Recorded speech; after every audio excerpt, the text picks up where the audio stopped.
Some people are more fortunate when it comes to making it in Hollywood.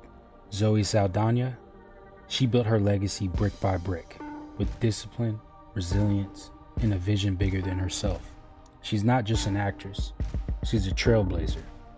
And if you look close, you'll see a story that's bigger than the screen.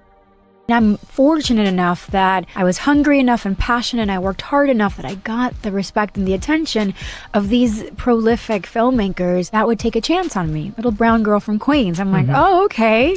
You know, and sometimes I would hear when they would say I had to go against the studio or I had to go against my producing partners because they didn't want to cast you in this part. And you sort of go, but why?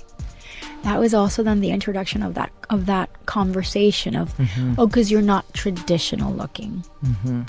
I sat with that. I'm like, what does it mean? And I broke what that meant down.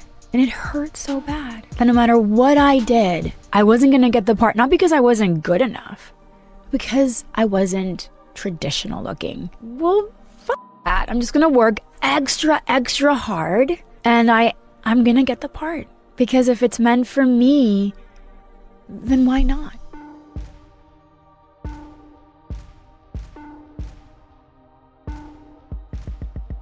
Zoe has starred in 3 of the highest grossing films of all time. That's not just a coincidence, that's impact.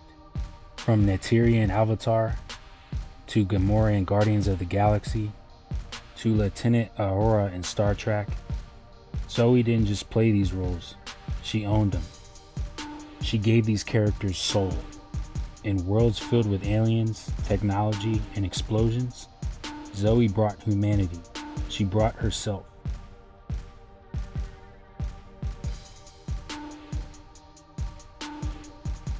But what makes her story powerful isn't just the roles. It's the path.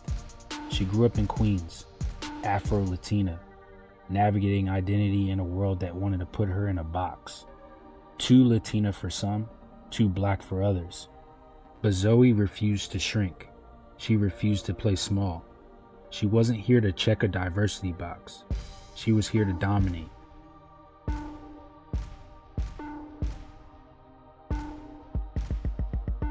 She faced the same doubts and criticisms that so many women of color do in the industry. But instead of letting that control her, she took control. She started producing. She started creating opportunities, not just for herself, but for the next generation. Because real empowerment, it's not about taking the spotlight, it's about sharing it. Zoe is building something stronger than fame. She's building a future.